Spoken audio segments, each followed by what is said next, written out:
Do your teams know the secrets to happiness? We're exploring how to help our teams be able to teach what they've learned from us at a principal level, so that the healthy growth mindset of our team members can be replicated throughout their networks. This replication is generativity. When we are generative, our lives get better and better year over year. When we replicate this within a network, the network gets better and better year over year. In order for our teams to feel secure enough to help others, they need to feel secure themselves. People become secure through affirmations or being affirmed for something they do. It's only then that they're able to affirm others.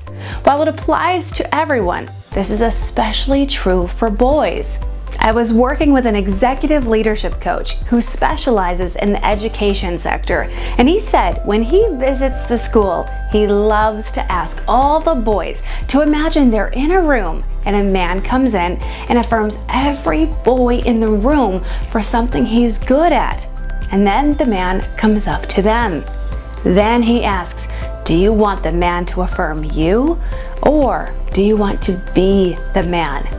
I watched as this question not only stumped the students, but it clearly stumped the adult males. I think in reality, they want to be affirmed, but they realized to be a man, they need to be able to affirm others. Studies have shown we're only happy for 48 to 72 hours after we get affirmed, because that's how long the affirmation stays in our short-term memory. However, when we affirm others, we stay happier longer than 72 hours. When we get affirmed for something we do, one chemical in our brain kicks out and lets us feel good for a little while. When we affirm others, several chemicals kick out that allow us to feel good for much longer. I recently explored this with my home team. When I asked my boys, it took a moment, but they answered they would rather be the man.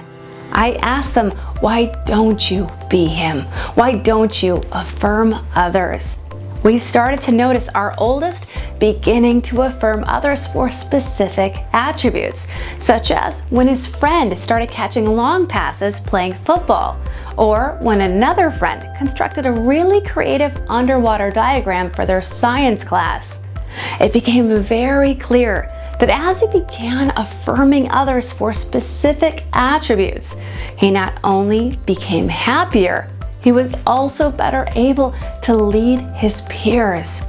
You could see his confidence grow, and you could see that his friends were really looking up to him.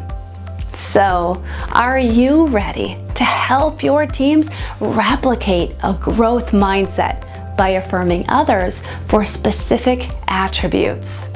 If you enjoyed this video, please like and subscribe to stay connected. Thank you for letting me share my leadership thought. Have a great week.